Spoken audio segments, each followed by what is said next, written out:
Hey, Riddle here. Thanks for coming back to my channel. I'm going to show you something I'm doing in the garden today that is inexpensive but will save you a lot of time and money in the long run. And that is I'm introducing a hugelkultur method into my raised beds. Most of my raised beds are really deep, but these are more shallow. I'm going to use them for shallow root vegetables. The raised bed frames I got from Home Depot online. Got them on sale and they're really good. They're plastic and they screwed together really quickly, so I'm happy with them. And they look nice too. Sometimes gardening can look a little jinky and I'm really bad with the aesthetics of gardening because I'm so focused on growing.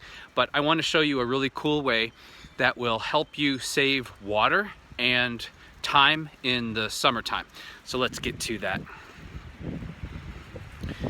So what we have here is our raised bed. And I already have my gopher wire in. And I also put some landscape fabric underneath the gopher wire. This is really important because the chicken wire or gopher wire, here in Northern California they call it gopher wire, so they can charge you 10 times the regular amount for chicken wire.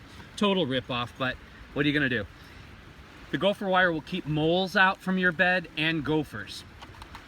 Chances of them climbing over the top are slim to none. If you have a real problem with gophers or moles, get a good cat or two or three. A nice feral cat, they will take care of business for you. I have a few cats, but one just went missing. I think the coyotes got it, but that's nature. So we've got our gopher wire in, landscape fabric underneath. And next what we're gonna do is I found some rotten logs out in the woods. This is redwood, and do you see how moist it is? Now we haven't had rain in about a week and a half, but this will just hold the moisture amazing.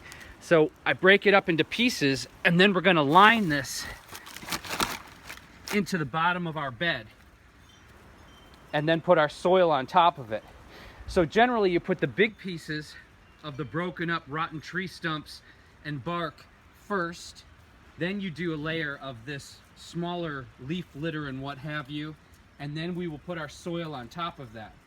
And what will happen is, because this is like a sponge, in the summertime when your beds get a little too dry and you might not have time to water them, this will release moisture and keep your vegetables from drying out too much. And hypothetically, you should have to water a lot less also. They claim 30% the amount of water doing it this way versus just using straight garden soil. So it's that easy.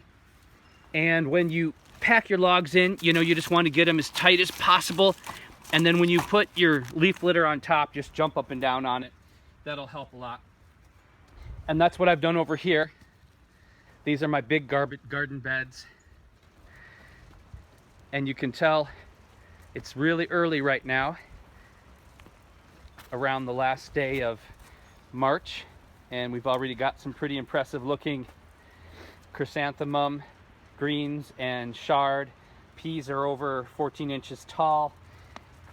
And this is the last bed I have to fill in over here.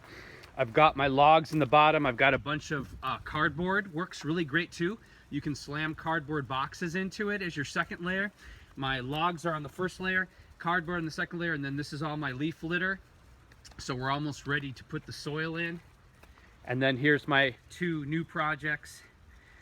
What I'm gonna do with these two is I dug out the ground a little bit so we could get deeper, and I can do the hugelkultur with the moist rotten logs, lining it with the landscape fabric to help keep roots from coming in, then my gopher wire or chicken wire, and then I'm gonna do tripods and trellises, and these are gonna be specifically for my climbing vegetables, the pole beans, cucumbers, aggressive climbers, so they don't choke the sun out of this garden.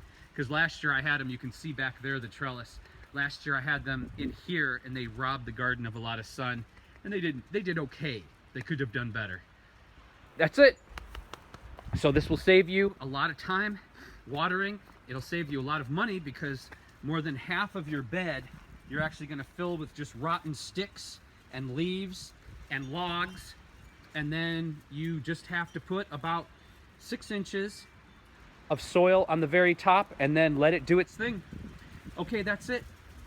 If you like my videos and you think they're saving you some time and some money, please subscribe. It helps. Take care. Bye.